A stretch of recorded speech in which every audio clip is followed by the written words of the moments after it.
Hello, ഇന്നൊരു കുഞ്ഞ് mini വ്ളോഗാണ്. ഞങ്ങൾ കുറച്ച് ഡ്രസ്സ് എടുക്കാൻ വേണ്ടി പോയതാണ് പുറത്തേക്ക്.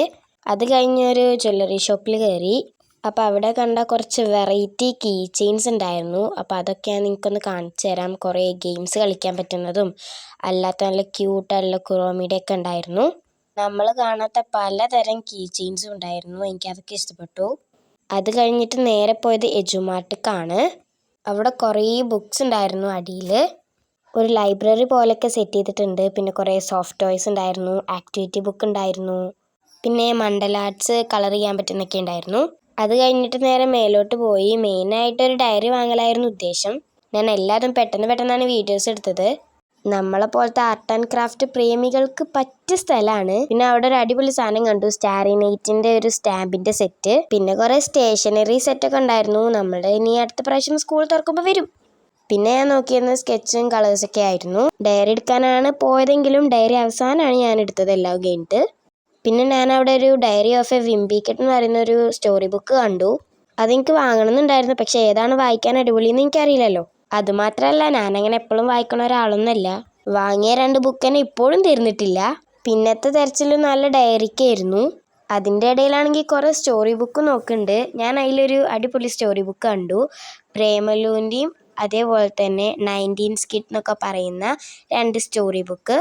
അങ്ങനെ ഒരു സിമ്പിൾ ഡയറിയും വാങ്ങി. പിന്നെ TNT വന്നിട്ട് ഷവായ കഴിച്ചു. ഇനി ഞാൻ എജുമാർട്ടിൽ നിന്ന് വാങ്ങിയ കുറച്ച് സാധനങ്ങൾ കാണിച്ചു തരാം. ഫസ്റ്റ് ഗ്ലൂ ഗണ്ണും അതിൻ്റെ സ്റ്റിക്കുമാണ് വാങ്ങിയത്. നമ്മളുടെ B7000 പോലത്തെ ഒരു ഫെവി ബോണ്ട് വാങ്ങി. അത് നല്ല ഒട്ടുമല്ലോ. ഗ്ലൂ ഗണ്ണിന് അവിടെ കുറച്ച് വില കുറവുണ്ടായിരുന്നു. ചെറുതിന് എത്ര 200 രൂപയും വലുതിനാകെ 200 സംതിങ്ങേ ഉണ്ടായിരുന്നുള്ളൂ. ഞാൻ ആദ്യം വാങ്ങിയത് കേടന്നിട്ടുണ്ടായിരുന്നു. അപ്പോൾ ഇത് മേടിച്ചു. പിന്നെ ഈ ഡോംസിൻ്റെ പെൻസിൽ കളേഴ്സ് വാങ്ങി. പിന്നെ ഞാൻ ഏറ്റവും കൂടുതൽ വാങ്ങണമെന്ന് കരുതിയ ഒരു ഐറ്റമാണ് ഈ ഒരു എയർ ഡ്രൈക്ലേ. അടുത്തത് ഒരു അടിപൊളി ഐറ്റമാണ്. നോമ്പൊക്കെയല്ലേ വരാൻ പോകുന്നത്. അപ്പോൾ സ്കൂളും കൂടെ കഴിഞ്ഞ് കഴിഞ്ഞാൽ നമുക്ക് ബോറടിക്കണ്ടല്ലോ. അതിനു വേണ്ടി കളറിംഗ് കാസ്റ്റൽസ് ആൻഡ് ഹൗസസ് എന്നുള്ള ഒരു ഡ്രോയിങ് ബുക്ക് വാങ്ങി. നല്ല വലിയ കുറച്ചധികം സമയം എടുത്ത് പെയിൻറ് ചെയ്യേണ്ടയും കളർ ചെയ്യേണ്ടയും സാധനങ്ങളായതുകൊണ്ട് തന്നെ വേഗം സമയം പോകും.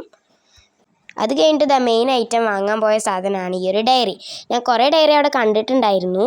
എനിക്ക് ഈ ഒരു സിമ്പിളായതാണ് ഇഷ്ടപ്പെട്ട്. അപ്പം തന്നെ ഞാൻ അവിടെ കുറച്ച് കലാപരിപാടികളൊക്കെ ചെയ്തിട്ടുണ്ട്. പിന്നെ സാധാ ഒരു സ്കെച്ച്. പിന്നെ ഇത് ഞാൻ കുറേ വീഡിയോസിൽ കണ്ട ഒരു സാധനമാണ് ഈ ഒരു ക്രാഫ്റ്റിംഗ് നൈഫ്. അങ്ങനെ ഞാൻ ഇത് വാങ്ങി. നല്ല മൂർച്ചയുണ്ട്. അതേപോലെ തന്നെ അതിൻ്റെ കൂടെ എക്സ്ട്രാ ബ്ലേഡ്സും കിട്ടും കേട്ടോ. ഒരു ബ്ലേഡിൻ്റെ മൂർച്ച കഴിഞ്ഞാൽ മറ്റേത് മാറ്റിയിടാം. ഇതിൽ കുറേ എണ്ണം ഉണ്ടായിരുന്നു കേട്ടോ. അങ്ങനെ ഇങ്ങനെ മൂർച്ച പോകുമൊന്നുമില്ല. കാര്യമായിട്ട് അതിന്മേൽ കുത്തിയിരുന്ന് പണിയെടുത്താലേ അതിൻ്റെ മൂർച്ച പോവുള്ളൂ. അടുത്തത് വാങ്ങിയത് പാറ്റേൺ പേപ്പേഴ്സ് പോലെ തോന്നിക്കുന്ന ഒരു പ്രിന്റഡ് ഷീറ്റ്സ് ആണ്. A4 സൈസാണ് വരുന്നത്. മൾട്ടി കളേഴ്സ് ആണ്. ഇത് കുറച്ച് കട്ടിയുണ്ട്. ഗിഫ്റ്റ് ബോക്സ് ഒക്കെ ഉണ്ടാക്കാൻ അടിപൊളിയായിരിക്കും. അപ്പോൾ ഇന്നത്തെ വീഡിയോ ഇത്രയേ ഉള്ളൂ.